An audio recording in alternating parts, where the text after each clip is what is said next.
Me da gusto estar de nuevo aquí, hermanos. Espero que me alcance la voz. A veces uno, cuando se siente un poco mal de la garganta, bueno, no sé si les pase a ustedes, como que uno no quiere cantar muy fuerte, pero no se puede. La verdad, no podemos dejarle cantarle a Dios. Yo estaba ahí cantando y dije, se me va a cerrar más la garganta. Y dije, pues ni modo, traigo Halls. Esas abren.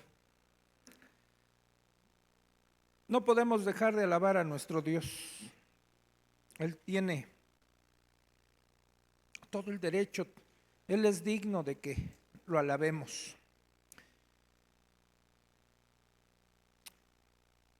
Acompáñame con tu Biblia al libro de Colosenses, a la carta.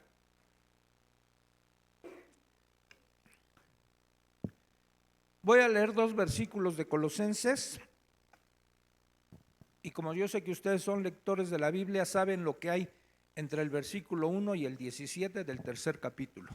Por eso esos me los voy a saltar. Y después de esto oramos, ¿sí? Dice así: si pues habéis resucitado con Cristo, buscad las cosas de arriba, donde está Cristo sentado a la diestra de Dios.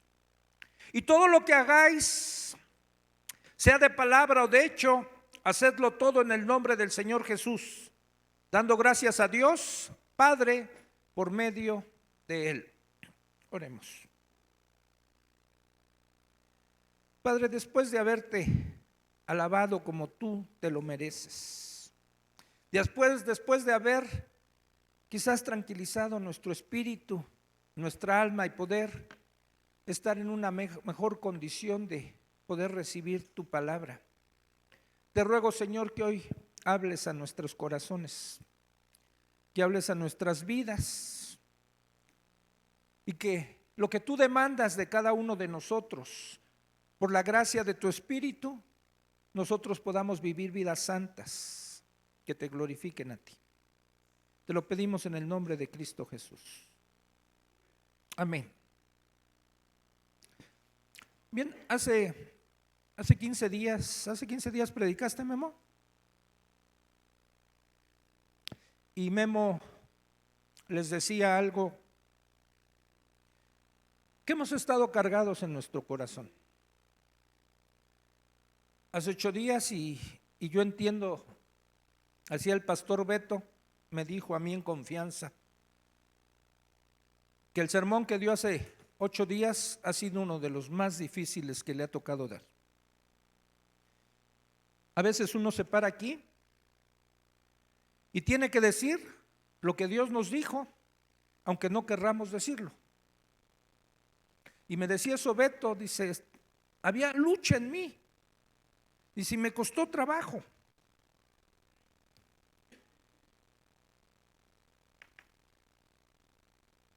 Quizás no sea el caso hoy mío, pero sí ha estado también cargado mi corazón. Porque a veces estamos muy lejos, pero muy lejos de lo que Dios quiere de nosotros. Vivimos muy terrenalmente. Estamos muy arraigados a esta tierra. Cuando la Biblia nos dice que nosotros tenemos una ciudadanía diferente a los de este mundo. Y el apóstol Pablo en sus cartas nos dice todo esto. De allá somos, del cielo. Y de allá estamos esperando a nuestro Salvador. Y en esta carta él dice, si hemos resucitado con Cristo, que lo hemos hecho, busquen las cosas de arriba, las cosas del cielo, porque allá está Cristo. Y en la carta a los Efesios dice, y estamos junto con Cristo sentados en lugares celestiales. Ahí estamos, no físicamente, pero ese debería ser nuestro lugar. ¿Qué tantas cosas hacemos nosotros?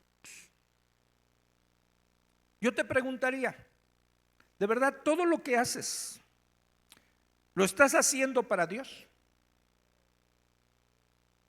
Hemos cometido a veces un error en la iglesia de separar la vida cristiana con lo secular. ¿Sí? He llegado a escuchar a algunos, miren, de la puerta de la congregación para afuera es mi vida. No hay separación en la vida del creyente. Deberíamos ser los mismos aquí afuera, en el trabajo, en la escuela, en donde estemos. ¿Sí?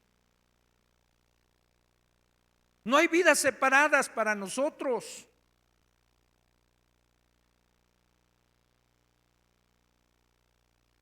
Nosotros necesitamos como creyentes mantener la mente y la vista en lo eternal, en lo eterno. Deberíamos decidirnos enfocarnos en las cosas celestiales. Porque si no, miren, vamos a sucumbir ante el egoísmo, a pensamientos terrenales, en fin, vamos a sucumbir al pecado. O decidimos mirar más allá de la escena pecaminosa y fijar nuestra atención en la santidad de Dios, o estamos destinados a fracasar.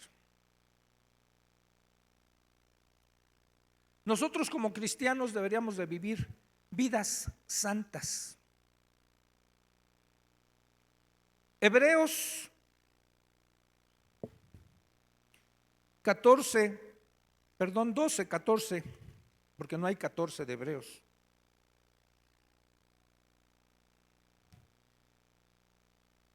Dice el autor de la carta a los Hebreos: sigan la paz con todos y la santidad, sin la cual nadie verá al Señor. La paz con todos. Y el apóstol Pedro en su primera carta, en su primer capítulo, en el verso 16, se refiere a lo mismo. Dice, porque escrito está, y estas son palabras de Dios que están en Levítico: sed santos, porque yo soy santo. La invitación a cada uno de nosotros es a vivir vidas santas. Déjenme darles una definición de lo que es ser primero santo. El uso bíblico de este término tiene que ver principalmente con Dios. Con ese Dios que separa del mundo lo que Él elige para consagrarlo a sí mismo. Déjame volverte a repetir. Este término tiene que ver principalmente con que Dios separa del mundo lo que Él elige para consagrarlo a sí mismo, hacia Dios. O sea, nosotros como creyentes fuimos apartados para Dios en la conversión. En el momento en que nosotros decidimos entregar nuestra vida a Cristo, nos convertimos, en ese momento nos separa Dios del mundo. Ya no somos del mundo. En ese momento ya pertenecemos a Dios, nos pone un sello, dice Efesios, el sello del Espíritu Santo, como diciendo: este es de mi propiedad, este es mío. Y vamos a poner en práctica esa separación, ese volvernos santos, lo vamos a poner en práctica a través de la dedicación a Dios con una vida santa. Y entonces entra lo que es el término santificación. Y santificación significa o es el proceso de ser hecho santo que da como resultado una modificación del estilo de vida del creyente. O sea, si tu vida no ha mostrado cambios, ¿sí?, si no lo notan los demás, probablemente nada más tienes el sello, pero no hay cambio, no hay fruto.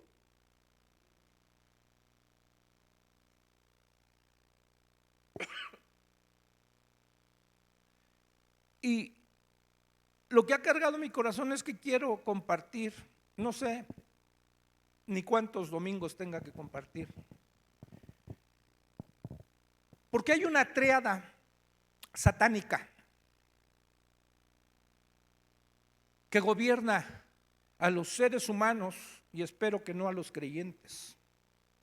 ¿Qué tiene que ver con el poder, con el sexo y con el dinero? Esas tres cosas son los que mueven a todos los seres humanos. El apóstol Juan lo describió de otra manera en su primera carta, en el capítulo 2, del verso 15 al 17. Él dijo: no améis al mundo, ni las cosas que están en el mundo. Porque el que ama al mundo, dice, el amor del Padre no está en él. Dice, porque todo lo que hay en el mundo, los deseos de la carne, los deseos de los ojos y la vanagloria de la vida, no provienen del Padre, sino del mundo. ¿Sí? Y este mundo, dice, va a pasar.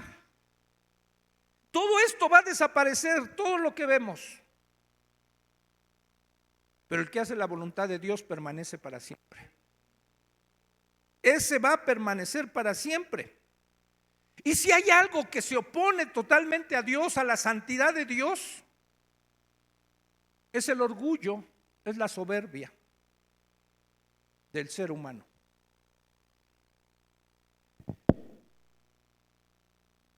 ¿Qué es la soberbia? ¿Qué es el orgullo?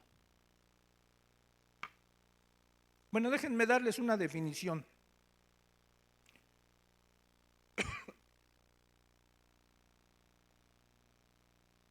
Es la confianza y atención excesiva en las habilidades, en los logros, en la condición, en las posesiones o en la posición que uno posee. Sinónimos de orgullo, de soberbia, podrá ser la arrogancia, la presunción, el engreimiento, la autosuficiencia, la jactancia y la petulancia.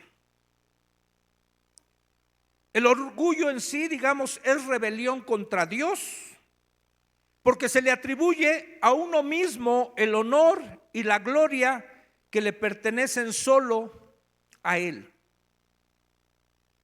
Y el orgullo se convierte en la raíz del pecado. C.S. Lewis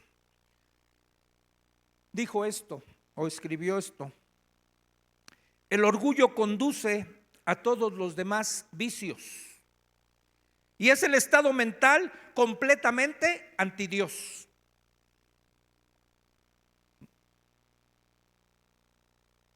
El soberbio no toma en cuenta sus debilidades, cree estar por encima de las flaquezas del común de la gente. Con este estado mental es muy fácil que las mentiras atrapen al orgulloso. Hermanos, no temamos el orgullo ajeno, temamos el orgullo propio. ¿Sí?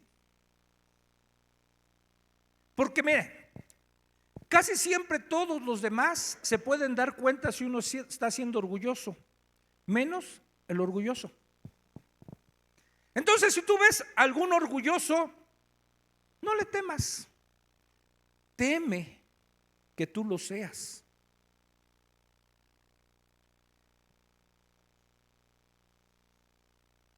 Acompáñame al libro de Proverbios, o antes al libro de Ezequiel, porque está un poquito, si vas de reversa de Apocalipsis hacia Génesis, Ezequiel está un poquito antes. Mejor pásale por Ezequiel, al capítulo 28. Tú ya sabes de qué habla este capítulo, ¿no? De la caída de Satanás. Aunque no voy a hablar de eso.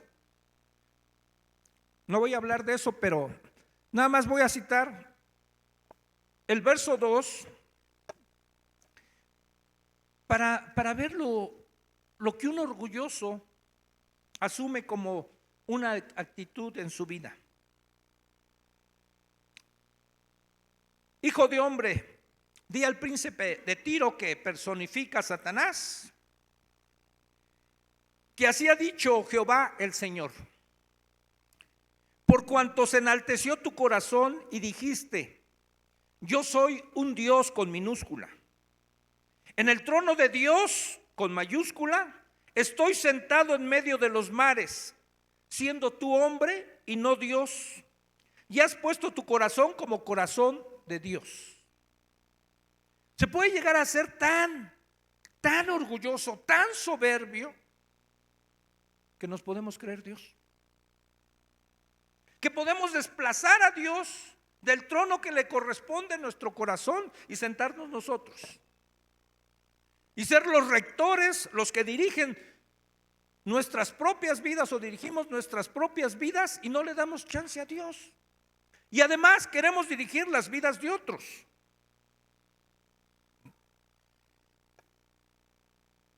Y nadie puede asumir esta actitud sin sufrir consecuencias que gracias a la misericordia de Dios van a venir hacia nuestras vidas. Ahora sí, vamos al libro de Proverbios,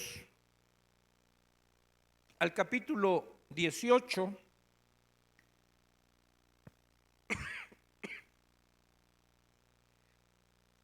No, hasta el 16 y después regresamos al 18. Al 16, verso 18 dice: antes del quebrantamiento es la soberbia, y antes de la caída la altivez de espíritu. Después dice el 18:12: antes del quebrantamiento se eleva el corazón del hombre, y antes de la honra es el abatimiento. 29:23 dice: la soberbia del hombre le abate, pero al humilde de espíritu sustenta la honra.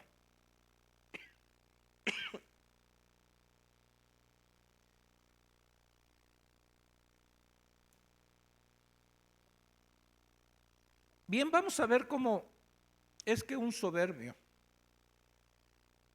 toma muy poco en cuenta sus debilidades, cómo nada más se pavonea en lo que él cree, en lo que es, en lo que piensa de sí mismo. No voy a abundar en las citas, sino en la historia. Son pasajes muy conocidos por todos ustedes y sé que lo van a entender. Libro de Daniel, capítulo 4 del libro de Daniel. Viene una historia aquí en el libro de Daniel acerca de un rey, el rey de Babilonia, que conquistó y destruyó la ciudad de Jerusalén, el templo. El tal Nabu, dice Uriel, el Nabu, el que se llevaba bien con Nabucodonosor.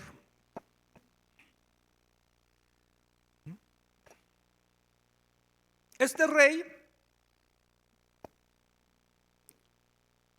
deportó a la clase noble de los judíos. Era la forma en que conquistaban. Se llevaban a la nobleza o a los más sabios, se los llevaban deportados a Babilonia y dejaban en su territorio que conquistaban, digamos, a la plebe, y los dejaban ahí, nada más sojuzgados por unos cuantos ahí, y les daban libertad de muchas cosas. Y entre esos que deportó a Daniel, que es el autor de este libro.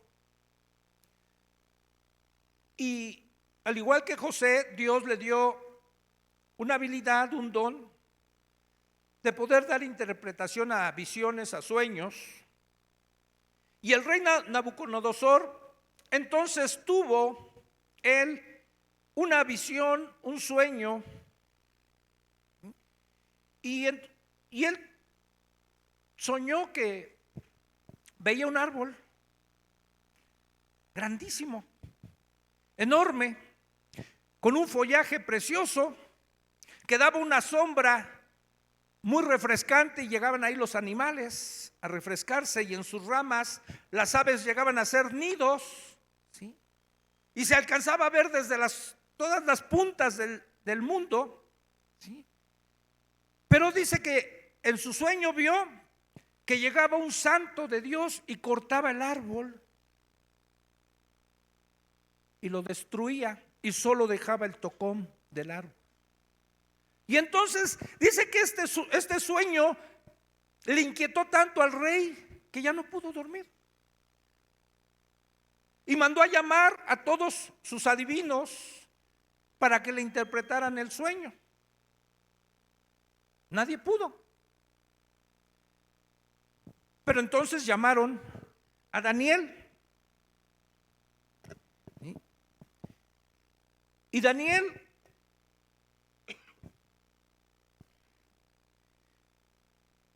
él le dice, lo alaba y le dice: yo sé que en ti está el poder de los dioses y que tú interpretas.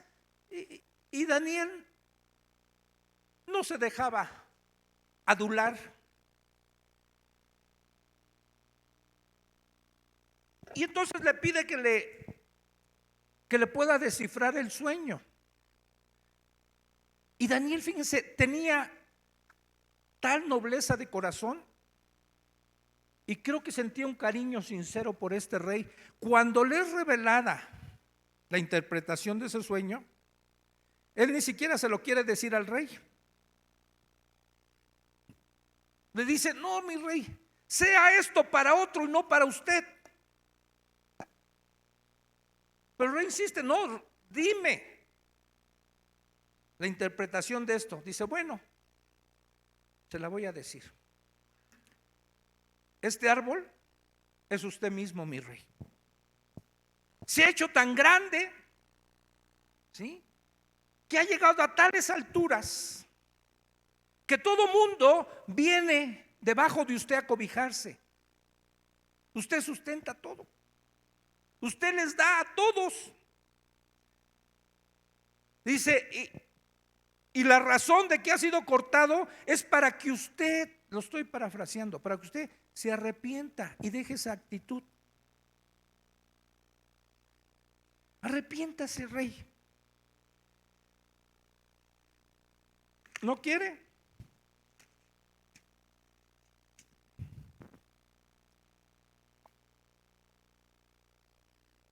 Y fíjense lo que sucede. Una vez que le da la interpretación, ¿saben cuánto tiempo pasó para que el rey cambiara y modificara su conducta?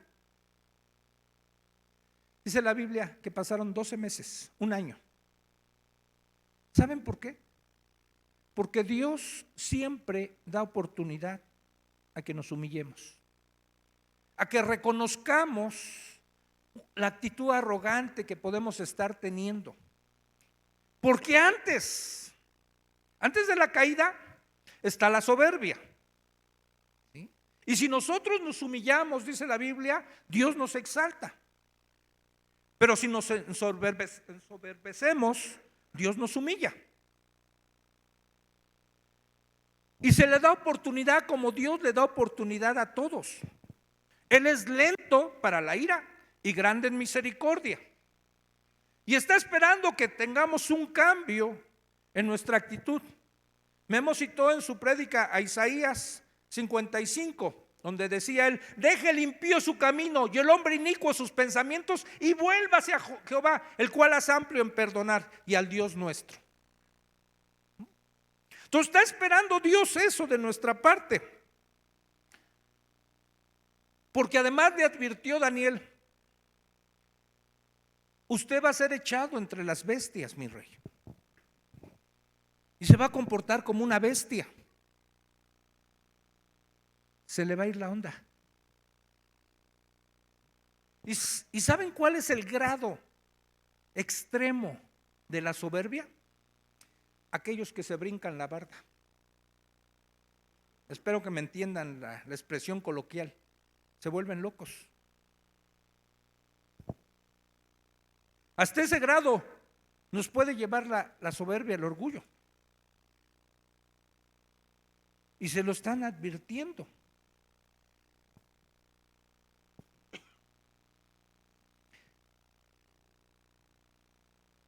Verso 28 del capítulo 4. Dice, todo esto, dice, vino sobre el rey Nabucodonosor. Dice, y al cabo de 12 meses, el tiempo que Dios le había dado chance, paseando en el palacio real de Babilonia, estaba paseando el rey, y habló el rey y dijo, vio todo su palacio y dijo, ¿no es esta la gran Babilonia que yo he construido, que yo he edificado con la fuerza de mi poder y para la gloria de mi majestad, no para la gloria de Dios? Y así estaba. Y miren, él era rey. Tú y yo nada más somos rey de nuestra casa o rey de nuestras vidas. Pero también nos pavoneamos, ¿no?, de nuestro palacio. Algunos nos dicen mi rey.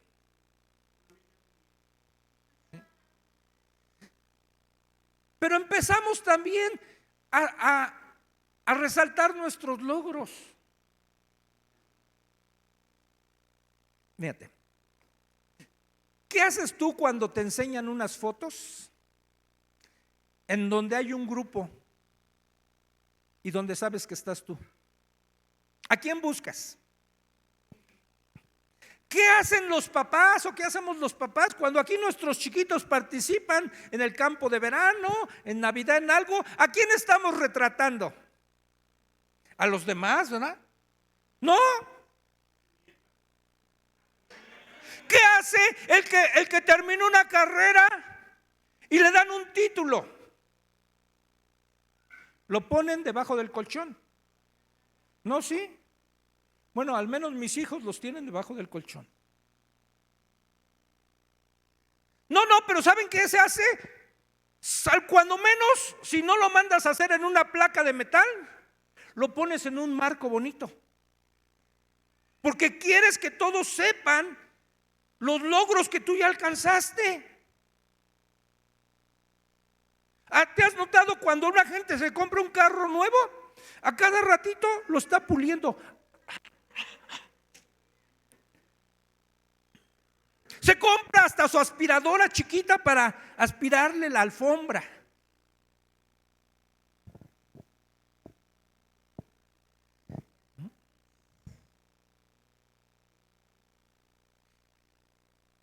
Es una tendencia natural del ser humano hacer eso, pero por soberbia. No dejamos que las cosas queden ocultas. ¿Se han dado cuenta cuando alguien aquí en la iglesia, algo hecho por ejemplo, Juanito, supieron que él le dieron un balazo? Él no lo hizo. Pero ¿saben qué sucede cuando alguien tiene así una experiencia y Dios lo sanó, lo salvó así? Casi se acercan siempre al que está dirigiendo aquí y le dice, hermano, tengo un testimonio, ¿me da chance de darlo? Ya quieren subir a darlo. ¿Sí?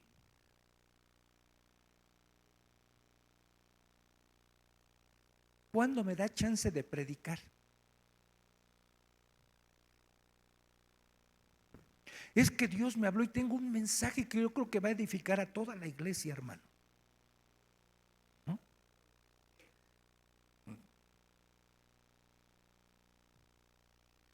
Y es que miren, es un hilo muy delgado.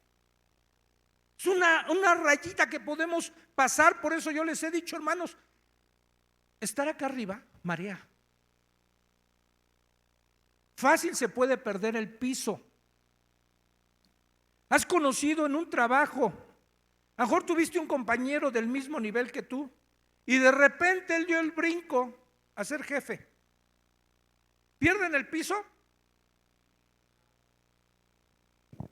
A veces sucede, no es en todos los casos, es en el 99.99. ¿Sí? Pero se pierde el piso. Alguien que no tenía, sucede por ejemplo mucho en los boxeadores, cuando empiezan a ganar dinero, se pierden. O cuando lastiman tu orgullo, porque algo te hicieron. Hasta les cantan canciones al ese Piqué, ¿no?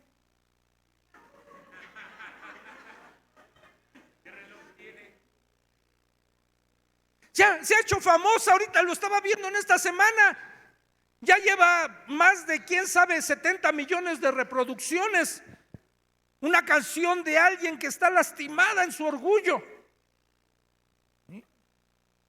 Dicen, esto no es nuevo, nosotros tenemos nuestra Lupita D'Alessio. ¿Sí?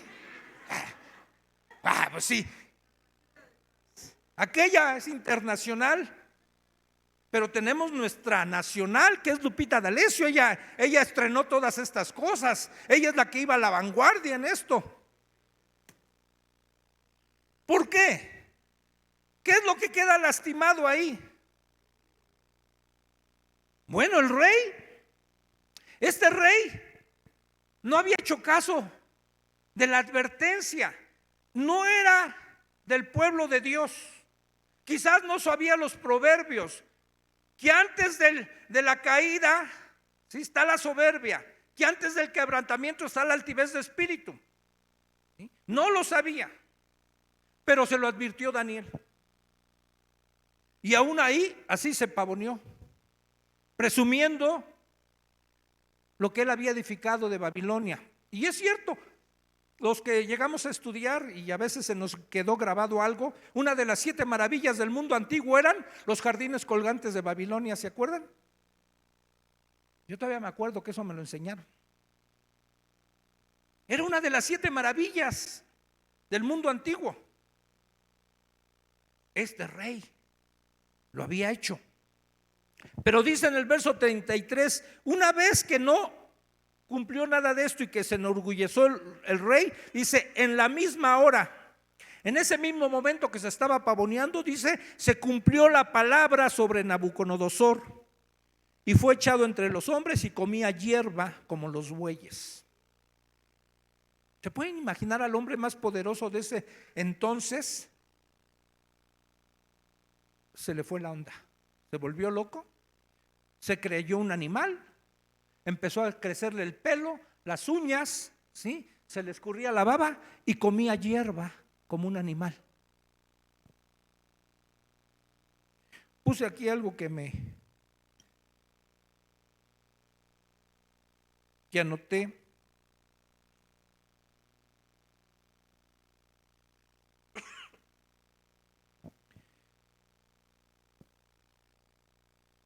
Pero creo que ya ni sé dónde lo anoté. Que es una paradoja, pero me lo aprendí. Que fue necesario que el rey quedara loco para entrar en cordura. ¿A poco no es paradójico? Tuvo que quedarse loco para adquirir cordura. Y entonces se cumple todo lo que Daniel le había dicho. Ese tocón que quedó del árbol es usted también mismo, mi rey, porque usted va a volver a retoñar. ¿Sí? Dios le va a dar otra oportunidad y al cabo de 7 años va a recobrar la cordura, porque así es a veces, o más bien siempre, nuestro Dios. Y una vez que el rey recobra la cordura, dice en el verso 37, ahora yo, Nabucodonosor, alabo, engrandezco y glorifico mi palacio. No, dijo, alabo, engrandezco y glorifico al Rey del cielo, porque todas sus obras son verdaderas y sus caminos justos, y él puede humillar a los que andan con soberbia. Claro que Él puede humillar a los que anden con soberbia. Y este pecado, la soberbia, como la raíz de todos los demás pecados. ¿Sí? O como decía Lewis, el orgullo es el que conduce a todos los demás vicios. Y la respuesta correcta ante la santidad de Dios va a ser la humildad. Nadie va a poder permanecer delante de Dios, del Dios Santo, sin que ese contraste del Dios Santo con lo que somos se pueda ver, se pueda reflejar. ¿Se acuerdan lo que le pasó al profeta Isaías? Cuando está en la presencia de Dios, dice: estoy muerto. Estoy muerto. Porque siendo yo un hombre de labios impuros, al estar delante de Dios, ¿cómo puedo estar delante de Dios que es totalmente santo? Y se van a ver todas nuestras impurezas, nuestras suciedades, porque Dios va a revelar todo. Nuestro hermano Moody dijo esto: cuando un hombre piensa que tiene mucha fuerza y confía en sí mismo, puede anticipar su caída.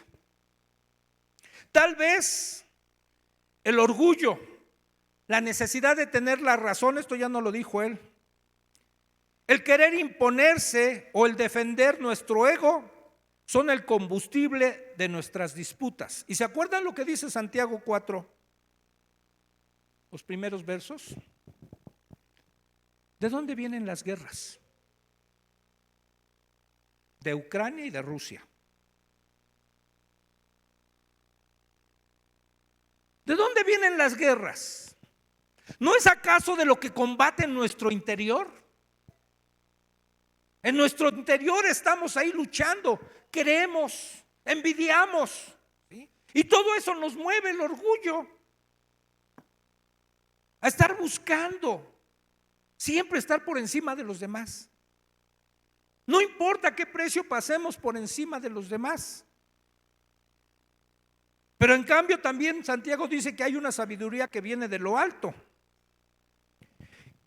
Y los que son humildes van a poder recibir consejos y no se van a parecer a Nabucodonosor. Van a recibir consejos, van a ser los que escuchan, los que aprenden, son los que con humildad dejan a un lado sus ambiciones egoístas y ellos se dejan corregir. ¿A cuántos les gusta que les digan sus verdades? Yo esperaba ver todas las manos arriba, hermanos. ¿A cuántos les gusta que les digan su verdad? Lupita dice que sí. Que te digan un defecto, que te digan lo que eres. ¿No, verdad? Y cuando nos lo dicen, nuestra tendencia natural siempre es defendernos. Nos molestamos contra el que nos está diciendo o nos justificamos. No, pero es que no fue así. ¿Se acuerdan del rey Saúl y del rey David? ¿Qué hizo Saúl cuando le señalaron, el profeta Samuel le señaló sus faltas, su desobediencia? Se justificó. Primero tenía que esperar al profeta 7 días hasta que él llegara para hacer el holocausto. Y como no llegaba, pues yo lo hago, pues total, pues es nada más matar un animalito, ofrecérselo a Dios, y además se lo voy a ofrecer a Dios. ¿Cuál es el problema? Y le dijo el profeta: locamente has hecho. Locamente has hecho. Y es que miren, la soberbia nos lleva a hacer locuras. Y ya después tenía que matar a Amalek y a todo su pueblo y no dejar nada. No, él le perdonó la vida a Amalek y además dejó lo mejor del ganado. Pero ¿saben para qué era? Pues para sacrificarlo. Le dijo a Samuel: a tu Dios. No dijo a mi Dios, dijo a tu Dios. Es un buen acto. Y le tiene que reprender Samuel. Si la desobediencia es rebelión, es como idolatría.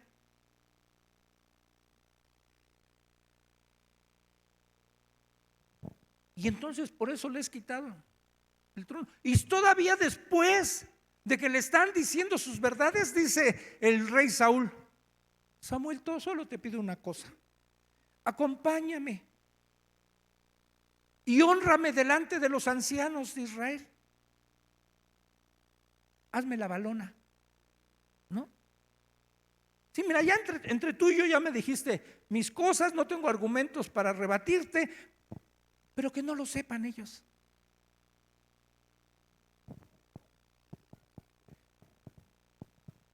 ¿Qué hizo David? Sí, también pecó. Y pecó quizás, a lo mejor yo siempre he considerado el pecado de David fue más feo.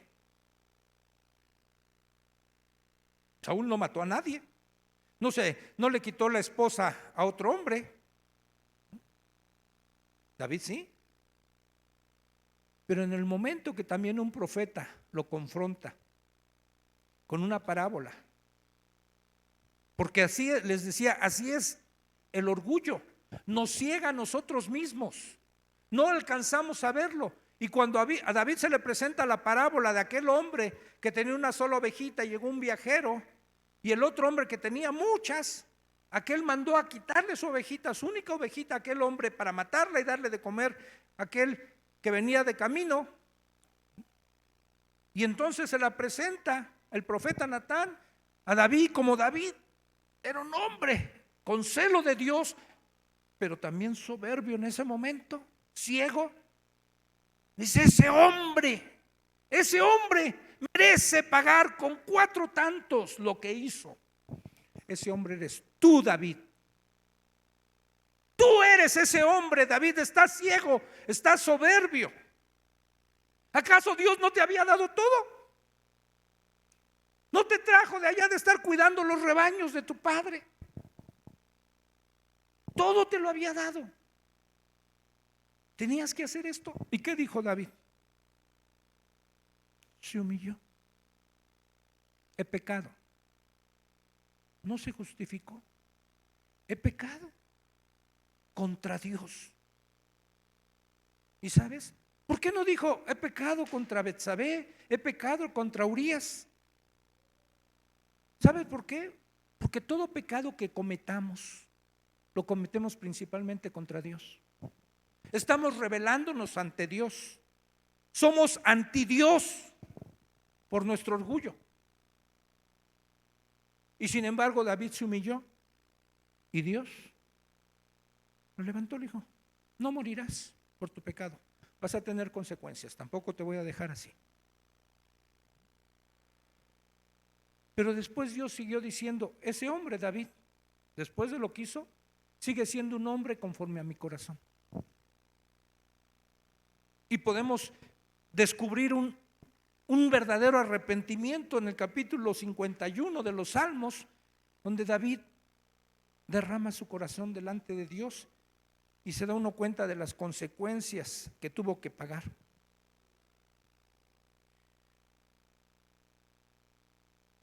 El rey recuperó la razón. Casi la gran mayoría de los comentaristas dicen que este rey en realidad no se convirtió. Siguió siendo un impío. Pero, fíjense, hay una expresión que yo conocí hace años y dice: los hombres necios no aprenden ni de sus propias experiencias.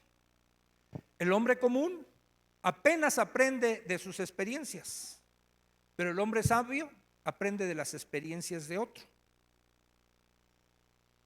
Y después Nabucodonosor tuvo un nieto, aunque la Biblia dice que Belsasar era hijo de Nabucodonosor, pero cuando utilizas esas expresiones no se refiere al hijo inmediato, sino se puede referir a otras generaciones. Puede ser al hijo, al nieto, al bisnieto, en fin, así lo nombran, ¿no? Y después viene otro rey que se sienta en el trono de Babilonia llamado Belsasar. Y este rey, en el capítulo 5 de Daniel, dice, hizo un gran banquete a 1000, nada más a 1000 de sus príncipes. Y en presencia de ellos bebía vino. Pues hay que hacer un banquete, ¿no? Ese banquete nada más cuando se casó Daniel y Anita hicieron un banquete para 1000, no, ¿verdad? ¿Quién ha hecho un banquete para 1000? Nada más de sus príncipes. Y este rey, ya una vez que bebió vino, y ustedes saben qué pasa con el que bebe vino. ¿Cómo? ¿Cómo sabes?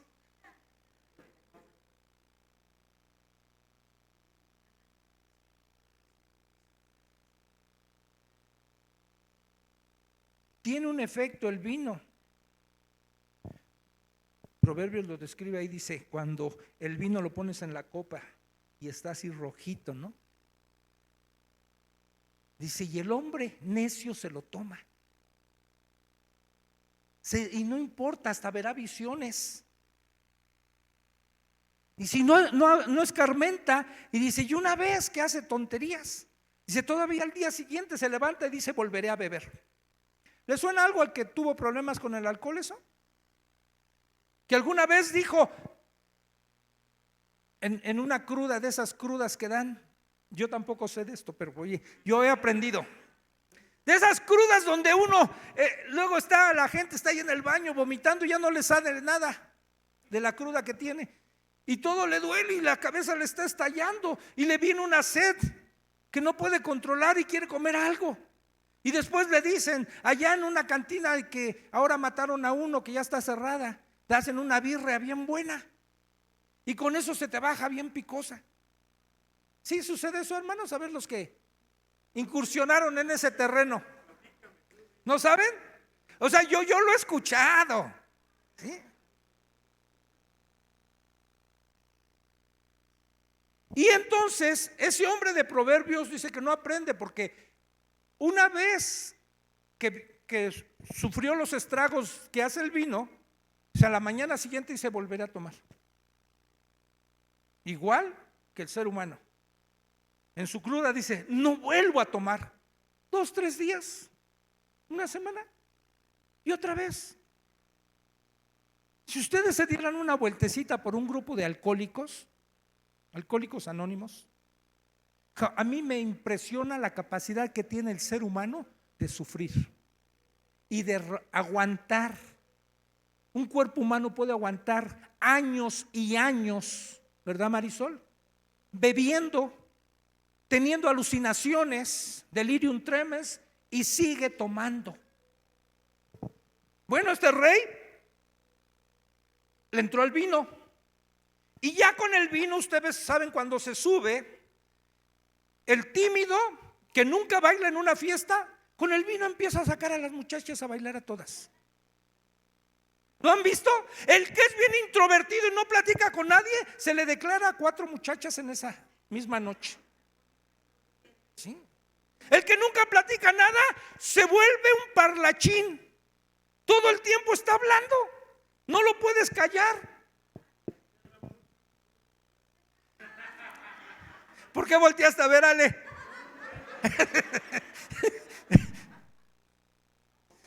Sí, empiezan luego los compadres, ya están abrazándose, ya está besándose. ¿Ah? Y yo te quiero mucho, compadre. Bueno, pues este rey no era inmune al vino. Una vez que ya estaba tomado, dijo, tráiganme los vasos de oro del templo, de esos que robamos allá, que trajimos de Jerusalén. Vasos consagrados para Dios. Y denle a mis príncipes para que vean que en este reino, miren en qué chupamos. En vasos de oro que pertenecían o se los habían ofrecido a un Dios.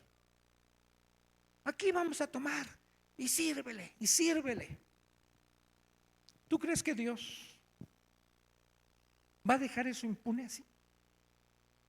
Que se quieran burlar de Dios. de lo que es consagrado para Dios. Miren, hermanos, no quiero ser legalista. Esto está consagrado a Dios. Todo lo que tenemos aquí está consagrado a Dios. Me da pena decirlo, pero aquí se han robado cosas. Se han robado cosas en esta iglesia. Desaparecen las cosas de la cocina. Está consagrado a Dios. Si alguien donó algo, si alguien trajo una taza ahora que pedimos y la trajo para este lugar, es para Dios. Todo lo que hagáis, hacerlo como para Dios y no para los hombres. Se las llevan sin más ni más. Hoy mi hija y mi familia, mi hija de Monterrey mandó 2 cajitas. Lalo y su familia hicieron 4, nosotros 4 y trajimos nuestras 10 cajitas. Y me decía mi hija, ¿y dónde las vamos a guardar? Y si la verdad sí me quedé pensando, ¿se las pueden robar? Qué feo, ¿no? Entre creyentes.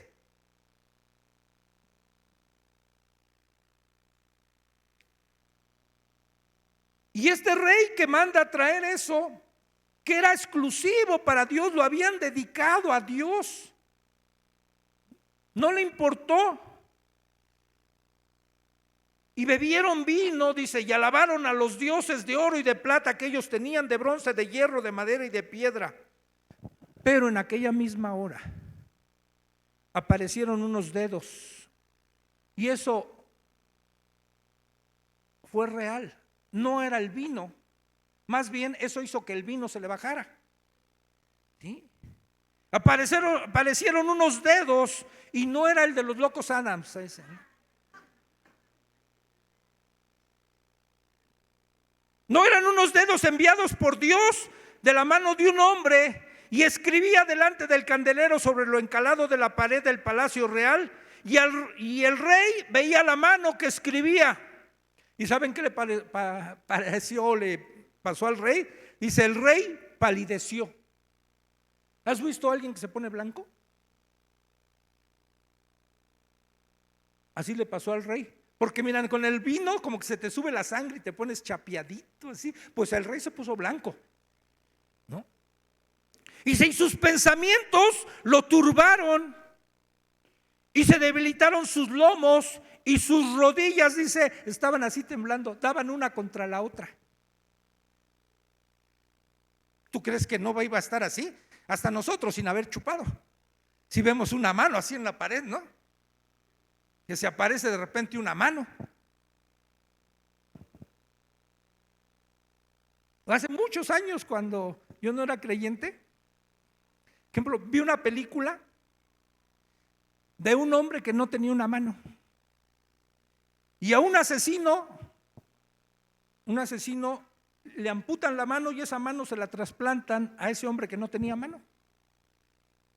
Y él no podía controlar esa mano llegaba a matar. Sí, o sea, porque no tenía control, porque no era su mano de él, sino era del asesino. Y sin él querer iba y mataba gente, pero quería retener su mano. No se las recomiendo. Bueno, yo creo que ni ha de existir ya. ¿Sí? No ganó Oscar ni nada. Pero me dio mucho miedo. Y yo sabía, es una película, no es cierto. Ahora mira, este rey vio la mano. Y palidece y empieza a temblar. Y el rey gritó en alta voz: tráiganme a los magos, igual que su abuelo. Tráiganme a los magos y eso. Porque además había dejado una inscripción, había escrito algo, esta mano, en la pared. Se turba sobremanera, palidece, y sus príncipes, dice el verso 9, están perplejos. Y pasen venir de nuevo, ¿a quién creen? A Daniel. Y lo quiere sobornar. Dice, si tú me dices o me interpretas lo que dice esta escritura, que esos dedos de esa mano pusieron en la pared, dice, yo te voy a dar un vestido de púrpura, un collar de oro que vas a llevar en el cuello y serás el tercero en el reino. Me encanta la respuesta de Daniel. Dice, tus dones sean para ti y da tus recompensas a otros. Te voy a leer la escritura. ¿Y cuál era la escritura? Decía, Mene, Mene, Tekel Uparsin. ¿Qué es eso? Bueno, rey, le dice, has sido pesado en balanza y fuiste hallado falto. No das el ancho para la posición que tienes. Y tu reino te va a ser quitado. ¿Sí? Vas a ser destituido. Dios le ha puesto fin a tu reino. Y en ese mismo momento se cumplió la sentencia y el rey murió.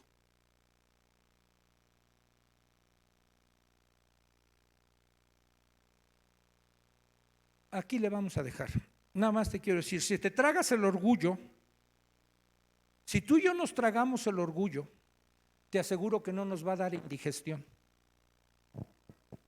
Es lo único que no da indigestión, tragarse el orgullo. A lo mejor cualquier otro alimento te va a dar indigestión, pero tragarte el orgullo no. Y quiero terminar esto porque nada más así después voy a querer hablar del contrario, de lo contrario que es el orgullo o lo que Dios espera en una actitud de humildad. Pero te quiero leer esto que recibí hace algún tiempo y me había olvidado de este texto. A lo mejor Marisol va a saber de quién es.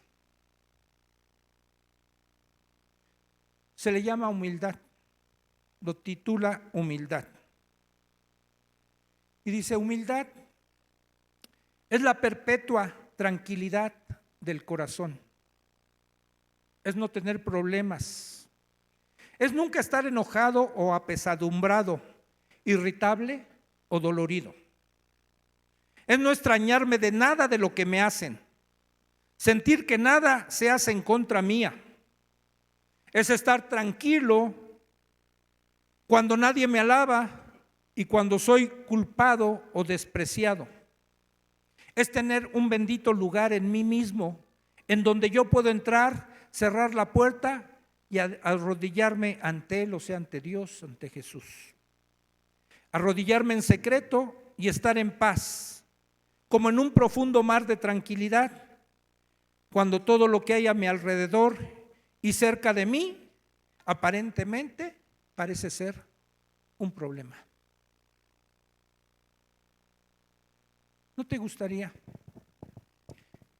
que en lugar de vivir con una actitud de arrogancia, de presumir logros, de querer estar por encima de los demás, de sobresalir,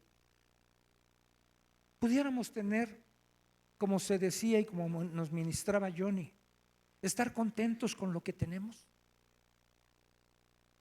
Decirle a Dios, gracias, Señor. No tengo todo lo que anheló mi perverso corazón, pero tengo todo y más, todavía más que suficiente, porque tú me lo has dado. Dijo el profeta Jeremías, no se alabe el rico en sus riquezas, ni el poderoso en su fuerza. Si alguien ha de alabarse, dijo, alábese en esto, en conocer a Dios. En eso alábese. Que nosotros podamos tener la paz y la tranquilidad de saber que no pertenecemos a esta tierra. Nada nos vamos a llevar de aquí, hermanos, nada. Pablo le dijo a Timoteo, desnudo llegaste a este mundo, nada trajimos a este mundo. Y dice, de seguro, nada nos vamos a llevar, nada. Si acumulamos riquezas, oro o el orgullo, más bien ese es el que nos puede impedir llegar con Dios. Los que podamos estar tranquilos con lo que Dios nos ha dado en paz, a gusto. ¿Se acuerdan del primer versículo que leamos? Estén en paz con todos. Estén en paz con todos.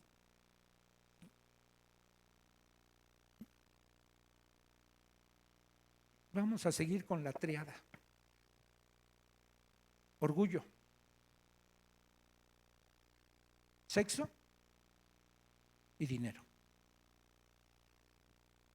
Vamos a orar.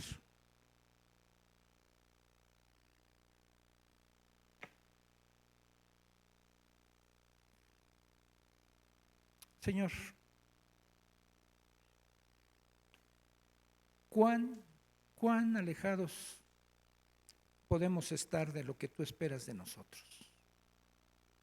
Aunque nos podamos saber el texto, haya pues en vosotros la misma actitud que hubo en Cristo Jesús, el cual siendo en forma de Dios no estimó ser igual a Dios como cosa que aferrarse.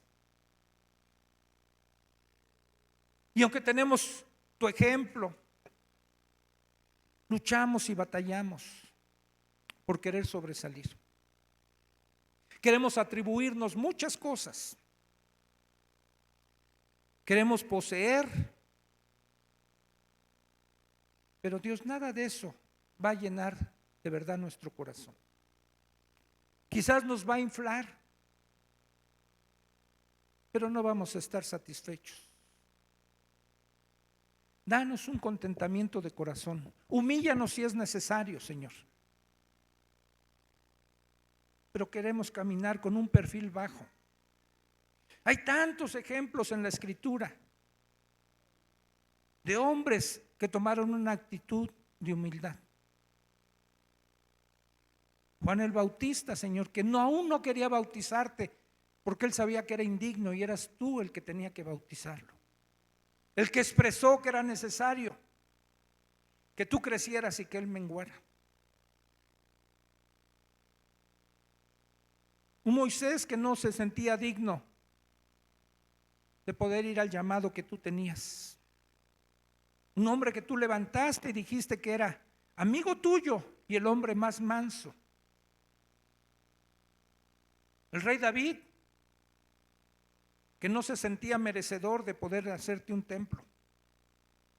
Su hijo Salomón, que cuando caminó bien, sentía que era un favor tuyo, una gracia y una misericordia que tú le concediste hacer el templo. Y tantos ejemplos.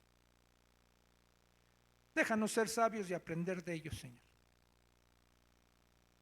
Que podamos de verdad repudiar. Que tú nos muestres orgullosos que podemos ser. Que nos humilles, que nos quebrantes si es necesario, Señor. Porque solo tú eres el único digno de recibir la alabanza.